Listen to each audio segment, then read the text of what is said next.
Sziasztok! Megnézzük, hogy mi újság a szeretett kedvessel, mi van vele, mit gondolkodik, mint töri az agyát, és esetleg ti hogyan jöttök az ő gondolataiba, érzéseibe, hogy kerültök bele, egyáltalán hogy viszonyul hozzátok, úgyhogy neki is kezdünk. Minden egyéb nélkül lássuk azt, hogy ez a szeretett személy hogy van most, mit lehet róla tudni. Mit lehet róla most tudni? Ez a kérdés, ez a szeretett személy hogy van most?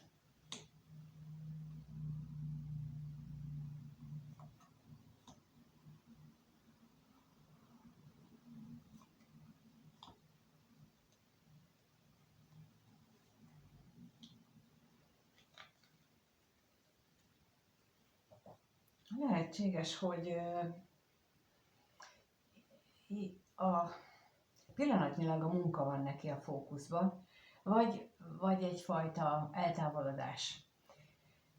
Hát vagy a munka elvesztése, vagy valamilyen kommunikáció, vagy kapcsolat megszűnése van most az ő gondolatainak a fókuszában, aminek igyekszik nem teret adni az életében, nem erre gondolni, és mégis állandóan ott van, hiszen a halál lapja áll középen, és az azt jelenti, hogy ha akarja, ha nem, ezzel ő foglalkozik, bármennyire is próbál magába nézni.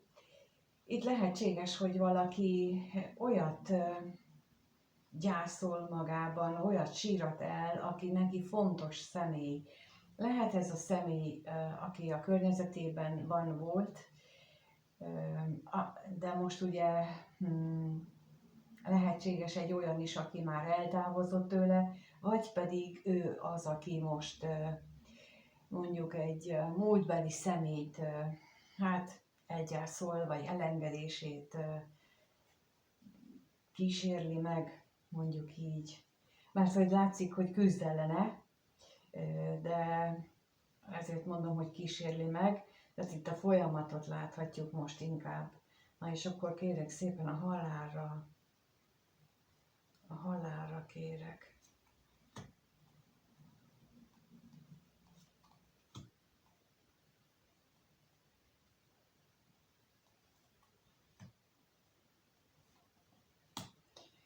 Hát tökéletesen jellemzik ezt, amit elmondtam, ezek a lapok, hogy olyan kiüresedetnek, elszegényedetnek, egy nincstelen földön futónak éli meg most a jelenlegi helyzetét, függetlenül attól, hogy munkáról van-e szó, vagy egy személynek az elengedéséről, de úgy éli meg, úgy érzi most az egész szituációt, amiben van, hogy őt elhagyta a szerencse, hogy ő mindent, ami fontos, ami jó az életében, azt ő most elveszített.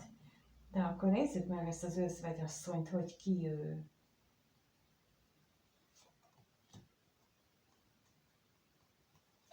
Mit tudhatunk meg róla? Hát valamelyikőjük mondjuk így, hogy a szakítás mellett, vagy arra vágyik, nem látom, hogy döntött, inkább azt mondanám, hogy valamelyikőjük nagyon vágyik arra, hogy itt megszűnjön ez a kapcsolódás közöttük, és ez még akkor is igaz lehet, hogyha itt szülőről van szó, mert lehet, hogy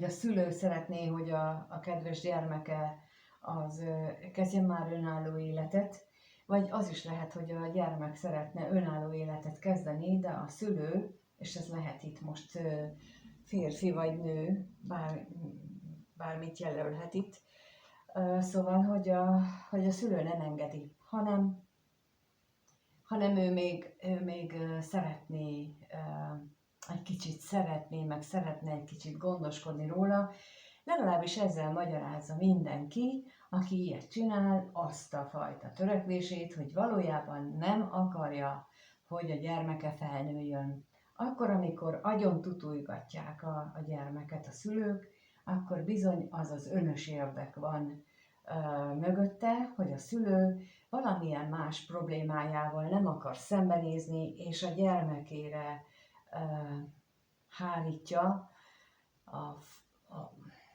ezt a felelősséget, hogy amiatt kell neki még ezt meg azt csinálni, és ő nem foglalkozhat ezzel, nem foglalkozhat magával, nem foglalkozhat a párkapcsolati problémájával, nem foglalkozhat önismerettel, mert hogy ő neki a gyermekével, esetleg unokával neki rengeteg problémája van, de ez minden esetben hárítás. Tehát amikor már ez így megfogalmazódik, hogy amiatt, mert valaki miatt nem tudok csinálni valamit, ott az már mindig hárítás, kivétel nélkül mindig hárítás, bármennyire nem akarja elfogadni az egónk, bármennyire tiltakozunk, hogy de nem így van, ha valóban őszinték akarnánk lenni magunkhoz, illetve amikor már őszinték vagyunk magunkhoz, akkor be tudjuk ismerni, hogy de bizony.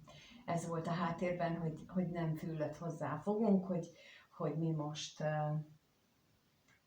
magunkkal foglalkozzuk, hogy nekünk mi lenne a dolgunk, és ezt nem bírálatként mondom, hanem egyszerűen csak tény, amit nem én találtam ki, hanem én megtapasztaltam magamon, de amit aztán olvastam rengeteg szakkönyvben, rengeteg képzésen, kurzuson hallgattam, hogy ez a tény, hogy nem, valamiért az ego úgy van beállítva, illetve nagyjából tudom, hogy miért van úgy az ego beállítva,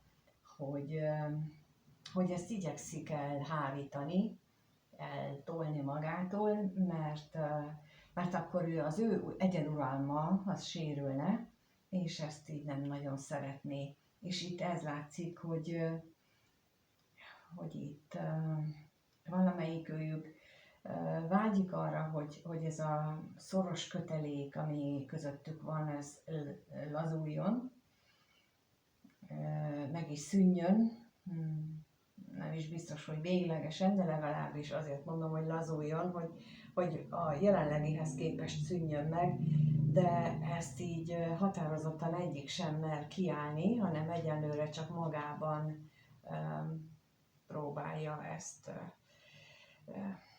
megélni időnként, akkor, amikor éppen nem fordít hátat, mert mint itt is látjuk, hogy hátat fordít minden változásnak. Na még itt a katonatisztre kérnék szépen, hát ha megtudunk róla valamit pluszban.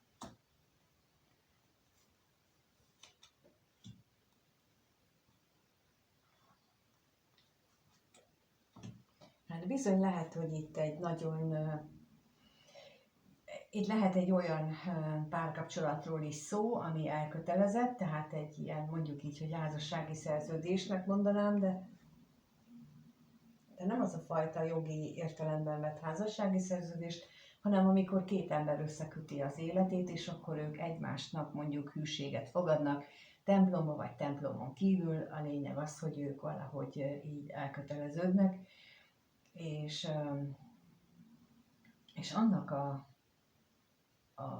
hátrahagyása, arról van itt szó, úgy tűnik, vagy annak a feldolgozása, ha már megtörtént, mert hogy attól, hogy mondjuk a fizikai valóságunkban megtörténik a válás, attól mi még nem biztos, hogy elváltunk, főleg a sértett fél, és általában mind a két fél sértett, az nem tudja feldolgozni, nem tudja megérteni, hogy miért.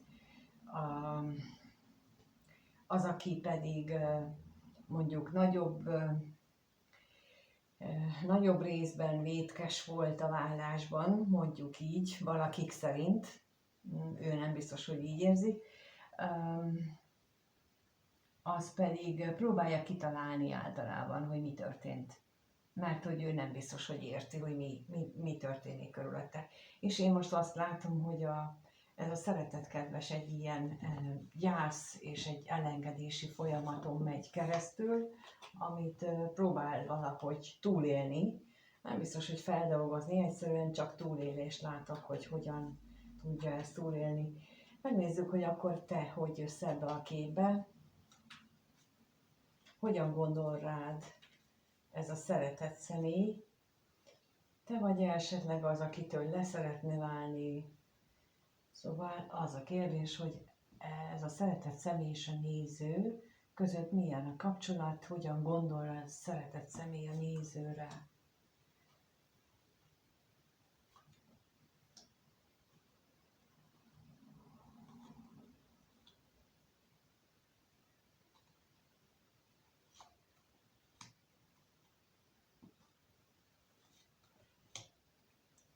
Úgy látszik, hogy bármit is gondol felőled, minden gondolatába betolakszik a múlt árnya, újra és újra megakadályozza azt, hogy ő az érzéseinek teret adjon, megengedje magának, és ez nem kellemes a számára, de most megnézzük itt az ellenséget.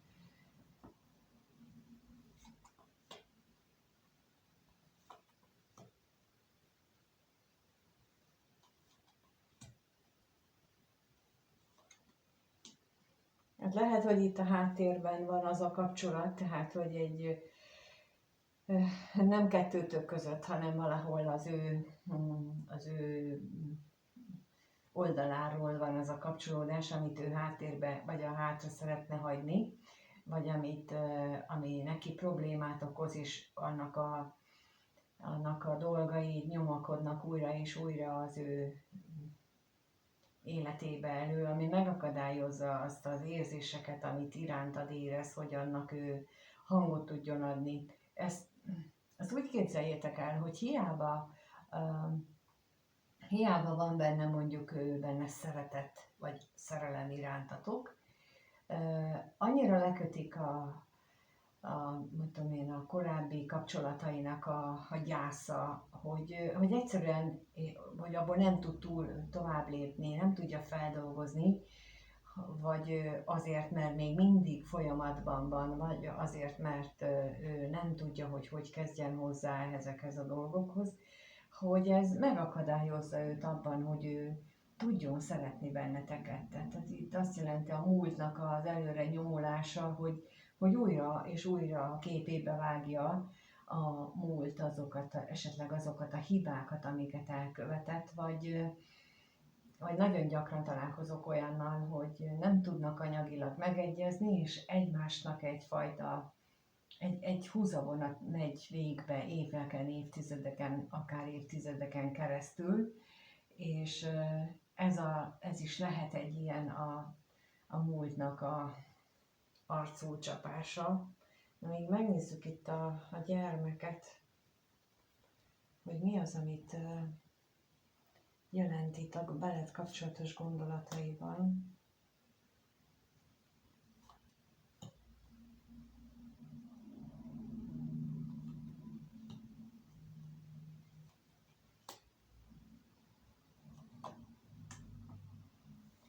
Lehet, hogy volt köztetek valamiféle beszélgetés, vagy valamiféle, inkább ábrándozásnak mondanám, nem egyfajta ígéretnek, hanem egy olyanfajta tervezgetésnek, ábrándozásnak, amiben a reményeiteket, a vágyaitokat beszéltétek meg, és lehetséges, hogy erre is többször gondol, meg arra is, hogy az milyen értékes lenne már, hogyha ezt így a mindennapjai részévé tudná tenni. Tehát, hogy így azt akartam ott az előbb, amikor rákértem az ellenségre, azt éreztem, ez tulajdonképpen itt, ami most kijött, hogy ő neki abban a nehéz, fájdalmas elengedésben, amit az előbb láttunk, az előbbi kérdésnél, abban a nehéz gyászfeldolgozásban te egyfajta fénysugár vagy, egyfajta reménysugár vagy, aki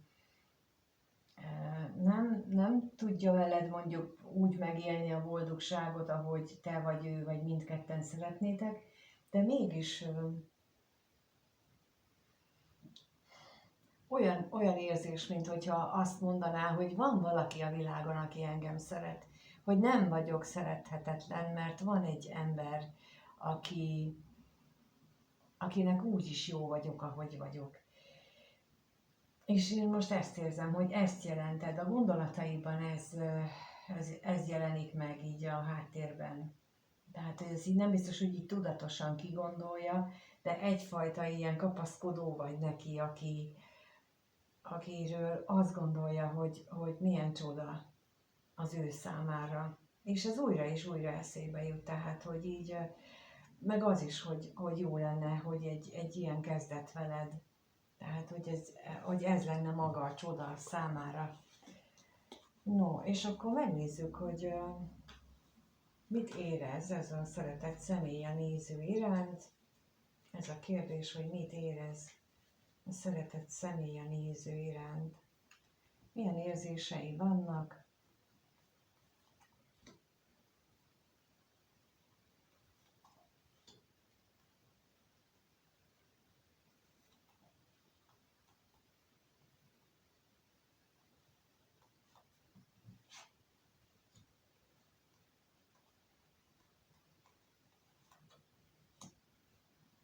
Húha, hát egy nagyon-nagyon értékes, mély, érzelmes szerelmet, szeretetet érez irántad, amit viszont a szenvedély részét igyekszik kitolni az életéből, kiszedni az életéből, tehát hogy ilyen plátói szerelemmé váljon, azzal alakuljon. És itt, amikor leraktam az elején az állandóságot, ugye az nálam mindig vagy az égieket, égi akaratot jelenti, és olyan, mintha ő ezt a fajta szenvedélyt azért is akarja hátrahagyni, mert mondjuk az égiek szemében az bűn lenne, vagy nem támogatnák, de ettől függetlenül magát a szerelmet azt érzi, inkább csak ezt a plátói megnyilvánulását részesíteni most előnyben. De megnézzük, hogy jól gondolom-e. A halálra kérnék szépen, hogy miért van itt a halál.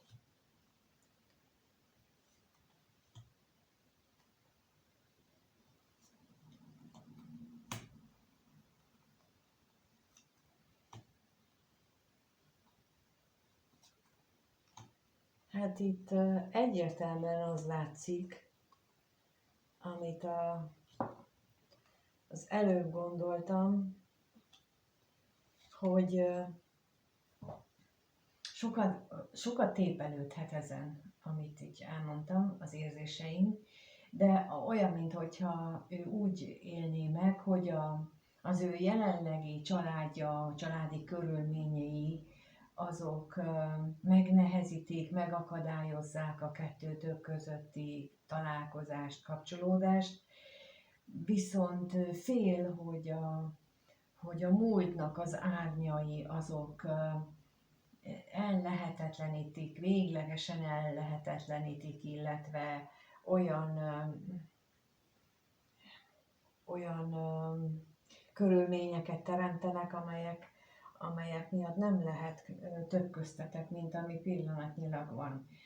És akkor itt ez egyértelműen arra utal, amit én az előbb mondtam, hogy lehetséges, hogy így a szenvedélyes részét a szerelmének azt nem biztos, hogy meg tudja veled élni, vagy ő most ilyen talán erkölcsi megfontolásból, talán taktikai megfontolásból a lényeg az, hogy most nem éli meg, vagy azt igyekszik magában letuszkolni. Annak ellenére, hogy mondom, hogy itt nagyon mély,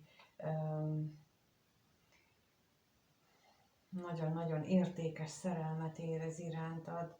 Na nézzük még ezt a szenvedélyre kérnék szépen, hogy arról mit tudhatok meg.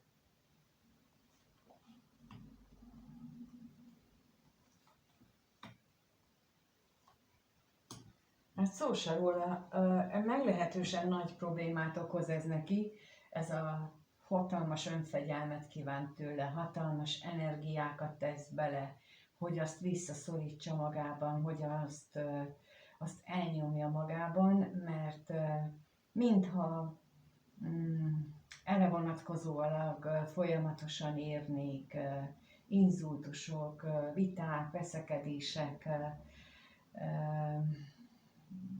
és máshonnan, nem tőled. Ami iránt viszont, hát ő figyelemmel van, tisztelettel van, ahogy az első kérdésnél is kijött, tehát van ő neki valaki olyan az életében, akinek igyekszik tolerálni a kívánságát, a, amit szeretne, és emiatt is lehet az, hogy ő háttérbe szorítja ezeket a testi vágyait, a szenvedélyét veled kapcsolatosan, és csak ezt a plátói érzelmeket hagyja magában érezni.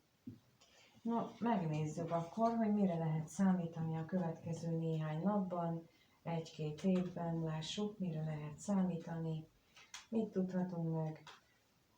A néző mire számíthat ettől a szeretett személytől a következő néhány napban, 1 hétben, mire számíthatunk mire számíthat a néző a következő néhány napban, 1 hétben ettől a szeretett személytől. Hát ezt én annyira nem szeretem, hogy ezzel kezdődik. A folytatása sem nagyon tetszik, szó se róla.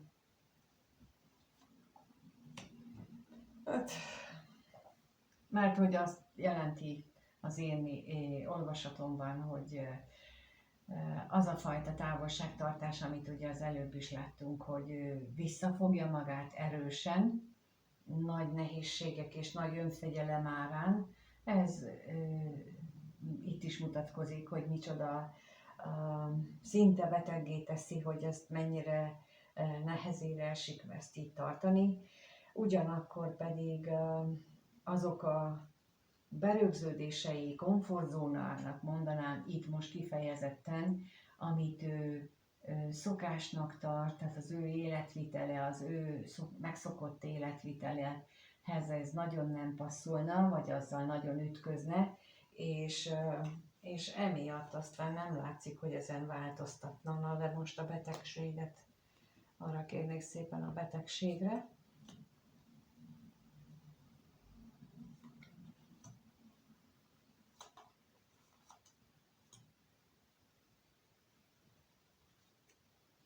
Hát itt kitartóan megmarad ez a hozzáállás, még akkor is, hogyha ez mondjuk se neki, se másnak nem tetszik, és akár ez vezetheti őt oda, hogy újra és újra a függőségeibe menekül, vagy pedig az a másik verzió, ami lehetséges másoknál, hogyha nincsenek ilyen nagyon erős alkohol vagy drog problémái, hogy akkor viszont túlságosan tehát túlságosan hazugságra készteti saját magát, és emiatt aztán belső konfliktusra kerekedik, és emiatt lehetnek neki mondjuk ilyen fejfájása, vagy különböző ilyen lelki betegségei, nyomasztóan érzi magát, fáradtnak, kimerültnek éli meg az életét. Ez mind attól van, amikor a saját vágyunkat elnyomjuk, meg amikor letérünk az útról. Tehát amikor nem az életutunkat járjuk, akkor kimerülünk mindentől, a legkisebb mozgástól is kimerülünk.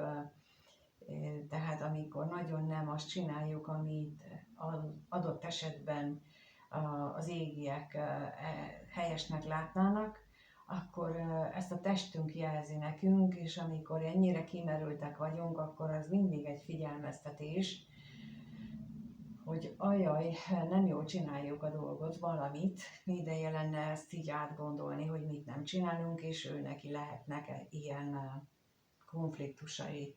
Na most nézzük az ellenséget.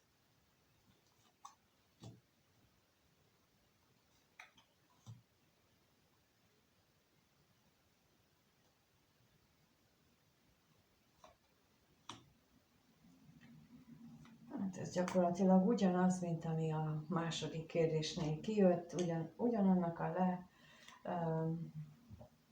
leképezése, tehát hogy itt az, hogy nem találkoztok, vagy a nem találkozásnak, a találkozás hiányának, elmaradásának az egyik fő oka az a félelem, amit benne az érzések, az irántad való érzések kreálnak, létrehoznak. Amennyiben az előbb láttuk, hogy ott első lapként ott volt az isteni szám, az állandóság lapja, és az azt jelenti, hogy amennyiben ez egy mondjuk égben köttetett kapcsolat lenne a tietek, és ő ezzel szembe megy, mert hogy ő fél, akkor ez tényleg gerjeszthet benne félelmet, hogy ez olyan erővel hathat rá, amit ő korábban nem ismert. Hát láttuk itt a végén, itt volt a pénz és a szerelem lapja is az előbb, és ettől ő megijed, hogy ez micsoda, hogy ezt ő nem tudja kezelni, pedig hát jó lenne, hogyha elfogadná, hogy bizony az égieknek van ilyen jó kis trükkjük, meg ilyen jó kis tervük, meg ötletük, és ehhez ilyen hatalmas érzéseket adnak hozzá, pont azért, mert hogy van valami szerepe, fontos szerepe az életünkben egy ilyen kapcsolatnak, és azért adják mellé ezt a mély érzéseket, hogy muszáj legyen megélni, és azzal, amikor már felülmúlja bennünk a vágy, az együttlét vágya, a félelmeinket, akkor bizony valószínűleg egy olyan karmikus terhet tudunk ezzel lerakni, amit már akár több életen keresztül is cipelünk. Szóval, hogyha valakinek ilyen félelmei vannak, és mondom most akkor azt, hogy akik vízöntő érdekeltségűek, erőteljes vízöntő érdekeltséggel vannak, nekik biztosan van, mert ők az elköteleződéstől való félelmeiket ilyen karmikus dolgokkal hozzák alsó szinten, vagy az első szinten, a megélés alapszintjén, és ha a tudatszint emelkedés van, akkor tudnak ők ezen felül emelkedni, akkor tudják ezt a félelmet magukban legyőzni, és a tudatszint emelkedés az nagyon-nagyon fontos, egy ilyen nehéz helyzetben pedig mindenképpen. Tehát, hogy, és akkor ehhez a tudatszint emelkedéshez mondom azt, amit ötletként szombaton mondtam az Access videóban, hogy a hála gyakorlásával el lehet kezdeni a tudatszint emelését, és karácsonyra, mint ahogy mondtam, rendkívül nagy változás lehet megvalósítani, behozni az életünkbe, azt akartam mondani még, tehát megvalósítani az életünkben, úgyhogy javaslom neked is, aki nézed, meg ha valaki ilyen nézi, neki is ezt javaslom, hogy kezdj el apró lépések, a hálát, bármikor, bármiért, nem baj, ha még nem érzed olyan nagyon, egyszerűen csak olyanért legyél hálás, hogy van kaja. Mindegy, de ez igaz. És akkor az ego nem mond ellent. A lényeg az, hogy olyanért legyél hálás, ami van. És akkor tényleg, ha valami így napközben olyannal találkozol, hogy de jó, akkor rögtön érezd és ismételd meg, ahányszor csak bírod, mert ezzel szép lassan elkezded emelni a saját rezgésedet, a tudatszintedet, és elkezded megváltoztatni az életed. Nem baj, hogy nem hisztek benne. Ez működik. Ez olyan dolog, ez nem olyan, mint a vonzás törvénye, mert a vonzás törvénye például akkor nem működik, ha nincs meg hozzá megfelelő tudatszint. Azért szokták mondani, hogy érezd hálát, meg érezd át, mert a kettő együtt kell, föl kell emelni egyfajta tudatszintre magunkat, egyfajta magasabb rezgésre, és akkor működik ez a teremtő erőnk is, akkor tud bekapcsolni, akkor tudunk manifestálni igazi dolgokat, tehát ez így minden összefügg, de mindennek az alapja ez a hála érzésének a napi rutinná tétele. Bármiért lehet hálás az ember, de tényleg még a rossz dolgokért is, azért, hogyha olyan rossz dolog történik velünk, hogy képesek vagyunk túlélni, hogy lehetőséget kapunk arra, hogy túléljünk dolgokat, és lehetőséget kapunk arra, hogy javítsunk a dolgokon. Tehát ilyenekért is lehet hálás lenni.